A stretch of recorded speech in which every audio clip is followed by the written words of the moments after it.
it shows that there is a certain amount of fear amongst the people who decide these things, that what we're showing is correct and that people cannot be allowed to see it, because then the whole Apollo program starts to disintegrate under the weight of its own contradictions. It reminded me of Bart. So when Bart took that film to the ABC digital newsroom, the anchor told him, yo, this does show that they faked at least that part of it. But I'm sorry, but we can't show it because it will cause riots and upset throughout the country. Yeah. And that was the end of it. That didn't go any further than that. You see, so suppression again. And this is no different than what we're showing.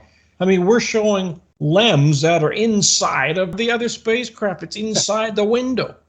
Yeah. And yet people are going to say, oh, well, that can't be. That's just a reflection or it's something else. But no, that LEM is inside of that window frame. Poor quality Photoshop cut and paste. And you could see it. I mean, like Taffy said, his 5-year-old granddaughter can cut around an object cleaner than that. Well, and then today's technology, you can snip them out of there with a lasso device, right? Somebody cut that out of there and that went into the optical printer and they screwed up because they had it overlapping the window on the inside. Yeah, they did. But you see, when this was done, however many years ago they created all this stuff, they didn't think there would be some people around who were prepared to sit and look and find the joins, which is what we've done. It takes a while to do it, but after a while you start to see the whole progression of the propaganda. It started a bit slapdash, cut and paste, which was the old style of airbrushing. And it got a bit more sophisticated after a while when they realized they had to get it better, but they didn't get it good enough. When you get people like Neil deGrasse Tyson claiming that we're all wrong and that he's right, he doesn't prove it, he just asserts it. That's not the way to do it. Asserting something is not the same as demonstrating it and proving it with hard, factual, irrevertible evidence. And he always talks about the scientific method. Well, where is his? We're showing you the scientific method. We've shown you with a film. We've shown you with all types of other photos. And now we're showing it with this LEM. How can a LEM be inside of a window of the other craft when it's supposed to be outside ready to dock? I mean, come on, guys. No, it can't be. His stuff is theoretical, so he doesn't have to show anything. And that's a nice way to skip along through life. It's probably one of the easiest paths to be on, and it's nice to have that kind of a talent if you're a fiction writer, or if you write poetry. It's nice to have that kind of imagination and talent if you're a painter or an artist of any kind. That's where the thought process comes in to create those things. But you need logic to be a technical person that creates technical machines. You have to understand it from start to finish. And science. You've got to have science behind you. And you have to have a full gamut of scientific knowledge to back that up, to create that logical path. And the people that are working on the rockets, on space travel in general, have to have all of that when they're designing it. And guess what? The design hasn't changed. It hasn't changed in the engines, hasn't changed in the fueling system, it hasn't changed in the launch pad, it hasn't changed in the way the rocket operates through the stages. They still need those multiple stages to work to get there. You're restricted by the speed of acceleration that you can actually create through there because of the G-forces, like they hit that maximum Q. They're going to throttle back the engines. Everything else, because of the forces, you're still within the atmosphere at that point. All of those kind of things have to be considered when you're designing that rocket. And what we discussed earlier between the comparison between the Falcon 9 and the Apollo rockets, they're so similar in design. Where's the technology? Certainly the computers have advanced. Their guidance system have advanced. Musk's first stage is capable of landing back on its own so it can be reused. That's definitely an advancement. But the basic operation of these rockets are so identical. People designing this must realize what the limitations are, because otherwise they would exceed it. Yeah, they almost certainly do know what the limitations are because they've done enough testing. It was quite an advance when Musk developed the launching of the Falcon 9 and getting the rocket to land back here on Earth. I mean, that was a major achievement. NASA had never done that.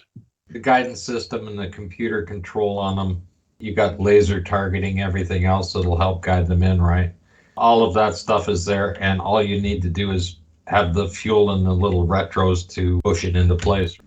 You know, it's very strange, the whole thing, where you take Apollo, which is 60-year-old technology, developed prior to that. You've got Apollo able to do all the things that we're told it did, land on the moon, all that stuff, and people go along with it because they have no reason not to believe it at the time.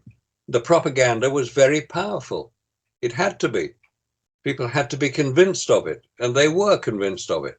The rocket was impressive on launch. Oh, yeah, it was. That's the part that everybody focuses on.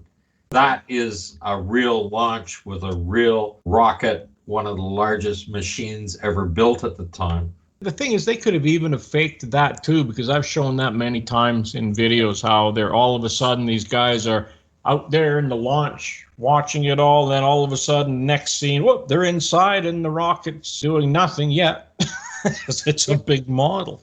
I mean, yeah, no, it was real. Of course it was real, but it just goes to show you what they could do, Same with all those simulators. Why? Why do you need all those simulators for? 7. Those 7 separate simulators, and I didn't even get started yet. There's lots more. The footage out the window of those simulators that you're showing, I think some of that footage is the same footage that they're using for the orbiting. Definitely in Apollo 10 is real. Yeah. Oh, in Apollo 10, definitely. That's the same plaster mold that you see for Apollo 10. Which is why you have the camera tracks next to the sections of the lunar surface, whether it's a distant view of the lunar surface or a close-up view. You still have camera tracks. And if you don't have camera tracks, then they have those other ones where they have the mold upside down and the camera is mounted looking up. Yeah. So then they have those ones. And I have one shot of that on Apollo 10, and they say it's real, by the way. This is official Apollo 10 footage. And then when I run that simulator and side by side, you'll notice it's the same. Of course it is. That's where most of the filming came from.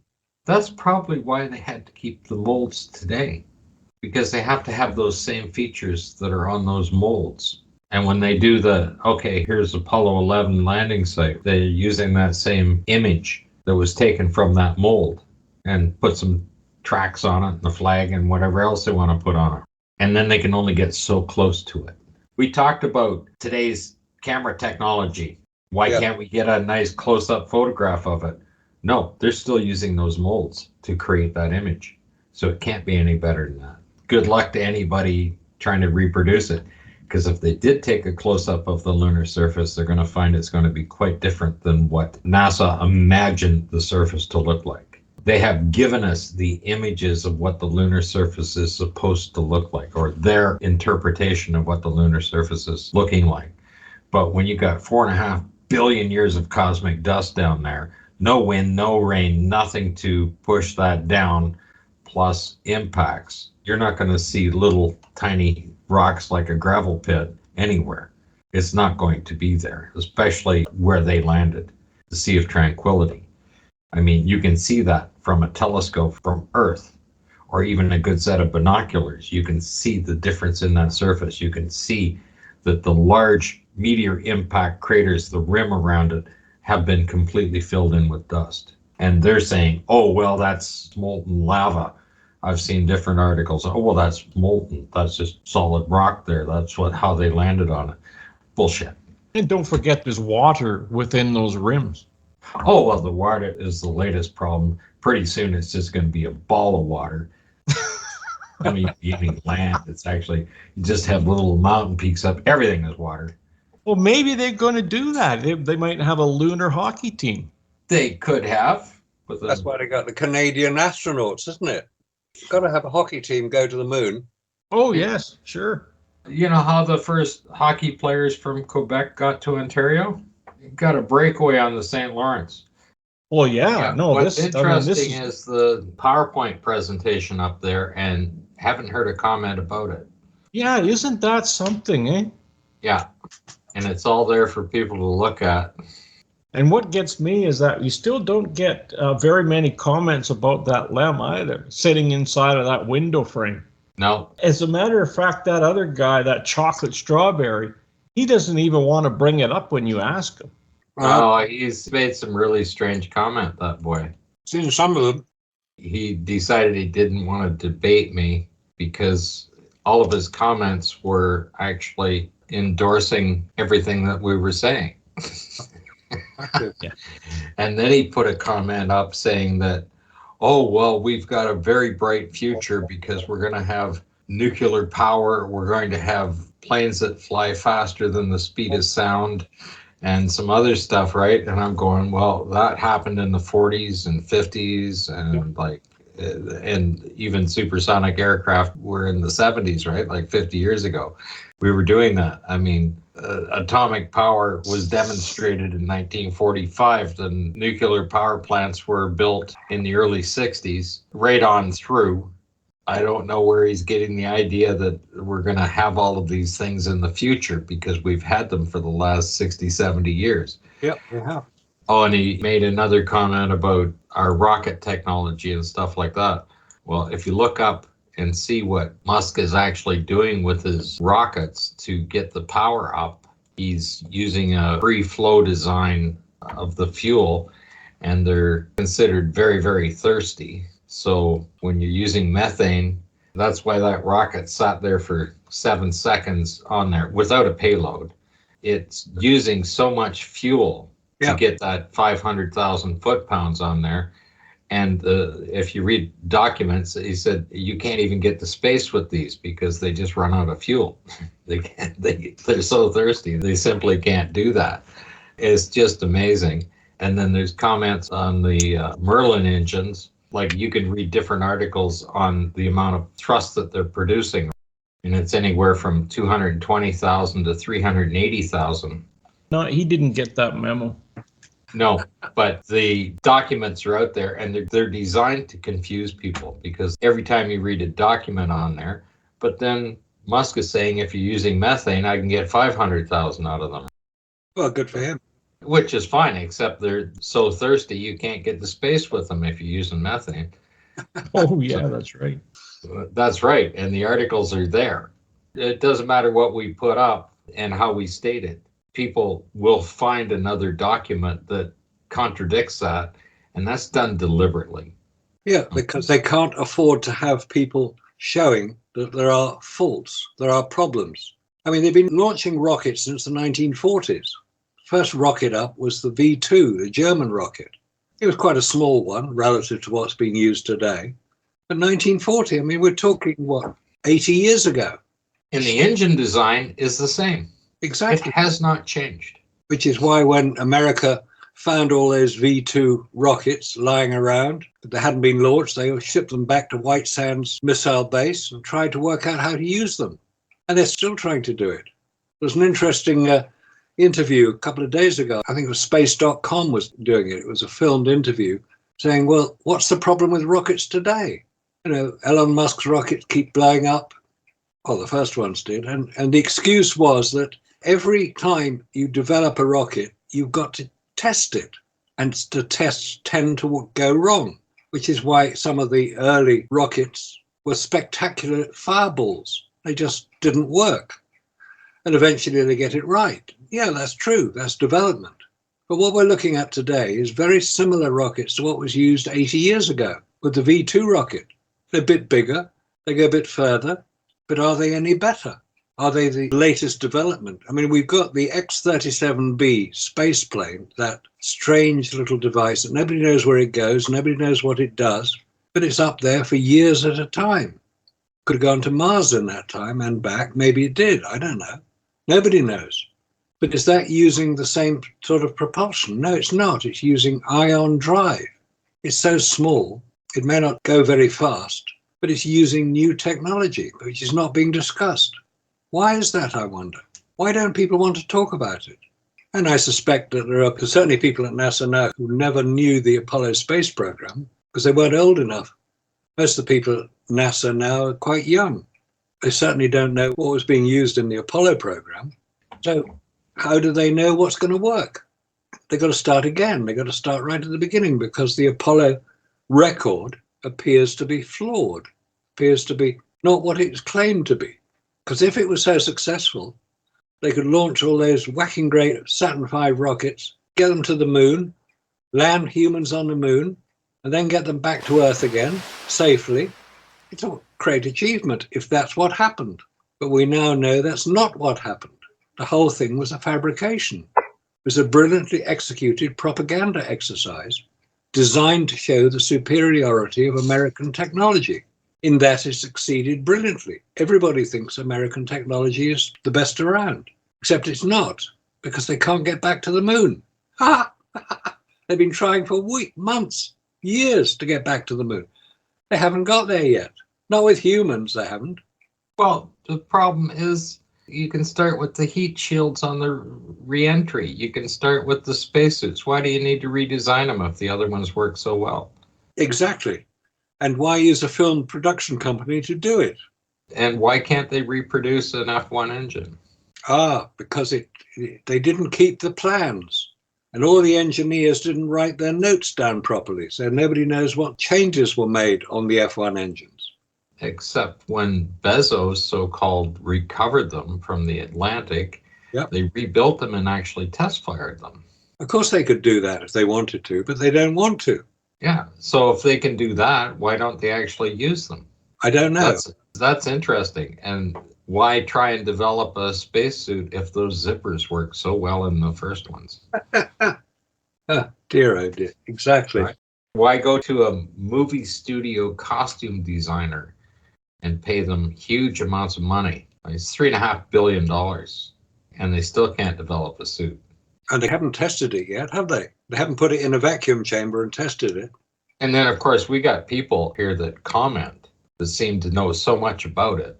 They should be working with Elon Musk because they know how to do it better than anybody, because we have looked at what they're commenting on and claiming all this stuff, and they claim they know so much about it and that it works so well. Why aren't they working with Musk? Why aren't they working with SpaceX? Why aren't they working for Bezos? Right? Because they have all the answers. I've been looking through the comments. These people have all of the answers. But they're not prepared to come onto this channel and discuss it with us, are they? No, not at all. And they always stay anonymous. Yes. I mean, they have weird names. What's that latest guy? Surprise the chocolate strawberry. I mean, come on. He's playing the fool there. So come on, Mr. Chocolate Strawberry Biscuit or whatever.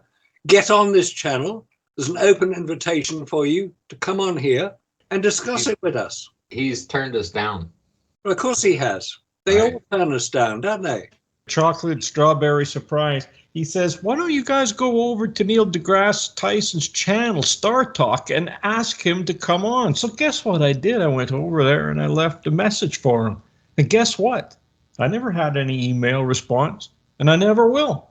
First, I tried it with Jerry Stone, offered him £1,000, didn't receive anything. That was last year. Then I tried it with Simon Dan. I offered him £400, didn't hear anything. Then I went and asked Neil deGrasse Tyson. Oh, of course, I left that on a different channel, but still didn't receive any reply from Neil. Then I asked this other lady that had 3.6 million subscribers on her channel, and I left a message there. No, still no reply to this day. I have them all. I have all the screenshots, which I have put in other videos, those screenshots. So if those guys want to go back and look at the older videos that we did, they're going to find all those screenshots in there. Those people have not replied to this day, and it's been a year now. How much longer do they need? David Percy's been waiting for Brian Cox to reply for 20 years. Yeah, he has. An open letter to Brian Cox on owlist.com. That's not the actor we're talking about. It's the astrophysicist or the chap who works at CERN, or I don't know. He's a university professor. That's right. He's a clever chap. you'd think he'd have all the answers, wouldn't you? And he'd be willing to show us up for being complete idiots, but no, doesn't want to, because he would be shown up for being not very well informed about Apollo. And you think he would be, because he has, with his wife, they have a program, Children of Apollo. He named his eldest son Eagle after the lander. I mean, he's all over it when it comes to that, right? He seems to claim to know more about it. He calls us idiots. He calls us everything under the sun. But at no time has he ever made any statements on the technical side of this achievement that he claims. He can't prove that the equipment actually worked. He can't even prove that there were people on the Saturn V rocket, you know, because first of all, you have to get over the incredible volume of a Saturn V rocket because it's loud enough to kill you. And at no time, when you're looking at any documents, do they have any sound protection on that. And of course, when you listen to the audio recording of them when they're in flight, it's at 70 decibels. And you really got to bring it down to get down to 70 decibels. I mean, when you listen to it, it's like they're reading a script. Their heart rate should be up there with an F1 race car driver. Yeah, but you never hear the engines running. Even if they're inside the suits and they have that microphone keyed, they're still in an oxygen environment. Therefore, you should hear those engines just rumbling through those microphones when they key the mic, because you don't hear anything. It's just dead silent. Yeah, of course you should hear it. You should hear some form of sound. Oh, somebody will come along and say, oh, sound doesn't travel in a vacuum. No, wait a minute, but this is when they were taking off. I know. And also, when they're inside the lander, whether it's the Eagle or any of the landers, they were all inside an atmosphere. Sound travels in an atmosphere. And you could hear the tape player when they're playing the music when they're taking off. There you go go. Off into the wild blue yonder. Yep. You could hear that clear enough. Yeah, it's all part of the PR stunts that they were pulling. Well, it sounds like it was being a movie that they were making. It was a movie they were making. It was all fully scripted. Full of cue cards, everything. Yeah, cue cards. And there were no deaths on screen, were there? Because you couldn't have that. Everything worked perfectly. I mean, if you look at Gene Cernan on his way back, I mean, it looked like he just came out of the beauty shop. His hair is absolutely groomed and perfectly shaved. Yeah, he was probably looking for an Oscar for hair and makeup. Yeah, they were all like that. Quite extraordinary. In fact, several Soviet space engineers have commented on that. How come when the Apollo astronauts got back after their trip to the moon, they looked like they'd just come out of an exercise gym, whereas our astronauts could hardly stand up. They had to be carried from the spacecraft. And that's only in low Earth orbit. And that could be a pretty good movie stunt, too. Yeah. I mean, because they seem to recover really fast. Oh, they did. Amazing. And they had no acclimatization before they went on their lunar walking. Even the fact that they didn't have any conditioning prior to launch, because they're going from a full atmosphere down to 5 psi within a few minutes. And when you look at climbing any kind of altitude, like you're going to 35,000 feet, which is approximately 5 psi. If you're going to climb a mountain at that height, there are stages. You know, you go up 10,000 feet and you stop for 4 or 5 days, and then up another 10,000 feet and stop for another, like a week maybe, to condition your body with it. And then when you're climbing to the peak on those mountains, you have oxygen with you to do that. And people die doing those things. Yes, above 26,000 feet, which is on Everest and a few other mountains, it's called the death zone because people die, hence death zone.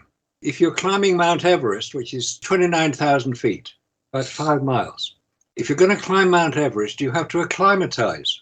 You spend time, as you say, at about 10,000 feet. Then you get up to base camp at 19,000 feet and you spend several days there acclimatizing to the lowered air pressure. Then you climb Mount Everest to 29,000 feet. And unless you've got the right equipment, you're going to die. There are 300 bodies at the top of Everest because they can't be brought down. It's too dangerous. So if you die on Mount Everest, you're going to stay on Mount Everest. Right, a few bodies have been brought down, But it's such a dangerous place to go that you can literally walk past people who are coming down the mountain, who are literally dying, and you cannot stop to help them because otherwise you will die as well. This is a very dangerous place. The energy loss that your body's having is just something else.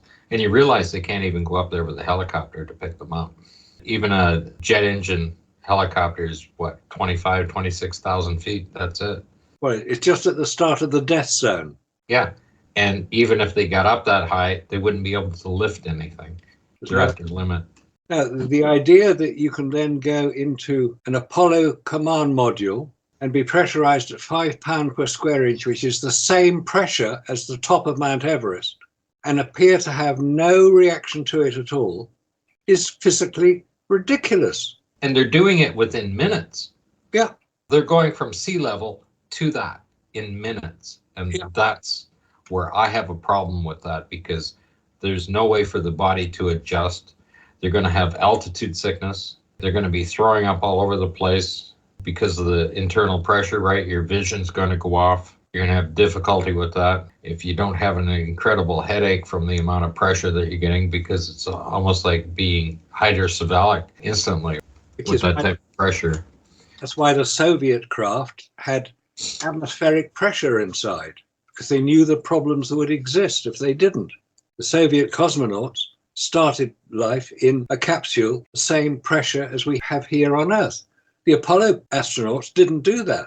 They magically went from sea level pressure, 14.7 pounds per square inch, to 5 pounds per square inch, with no apparent effect and no apparent training. It's ridiculous. And there's no comments about it in any of the transcripts. No, you're right. And there's no comments on these. Each time we mention this, the difference in pressure, nobody comes forward and said, well, this is the answer. This is how they did it. Nobody does that because NASA didn't do it. They knew they didn't have to do it because they weren't sending any astronauts anywhere near that level of space. So they just ignored it.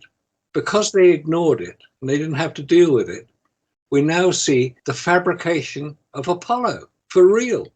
There's so many things which are now coming to light or have come to light. We've commented on them quite a lot of the time. So you've got this ridiculous dichotomy between what we know to be scientifically accurate, levels of pressure, human ability to withstand that pressure, or what they have to do to ensure they can withstand it, and the reality of what happened on Apollo. The two don't match. Apollo was fake. And if anybody from NASA is hearing this and wondering what we're talking about, check it out, guys. It's not rocket science. It's just standard physics. And if you're going to send astronauts up on your Artemis program without knowing this, you're going to have dead astronauts on your hands. And your funding will be pulled by Congress because you're killing people. Don't kill people. Be humble enough and be decent enough to look into the science of it, not the propaganda of it. Even people that are going up to Lake Titicaca, when they're going up even 12,500 feet, a good percentage of people are suffering from altitude sickness. Even there, even if they go up for 3 or 4 hours, it comes on with them. And if they don't get down, they will virtually die. That's the only solution to altitude sickness, is to come down altitude, come down. And that's only 12,500 feet. Yeah. Well, the same thing happens on Mount Kilimanjaro, because it's quite an easy mountain to climb in Kenya. It's on the equator and there's ice on top, but that's another story. A lot of people climb Mount Kilimanjaro quite often for charity. And if they can't withstand the reduced pressure at the altitude of Mount Kilimanjaro, which I believe is about 17,000, 18,000 feet, they have to come off the mountain to recover from altitude sickness. Same with Everest, same with any mountain. Annapurna, which is the most deadly mountain, that's where more people have died compared to the number of people who've climbed it. If you don't recognize it right away, you're going to become physically disabled and not be able to descend. Yeah, it's a serious problem. So how come all these astronauts could go into this low pressure environment and not appear to have any adverse effects with no acclimatization? And you won't find any documentation to show that they had any kind of testing for that. No, they didn't, because NASA knew they didn't have to go there. Go there, go there, go there, go there, go there. you.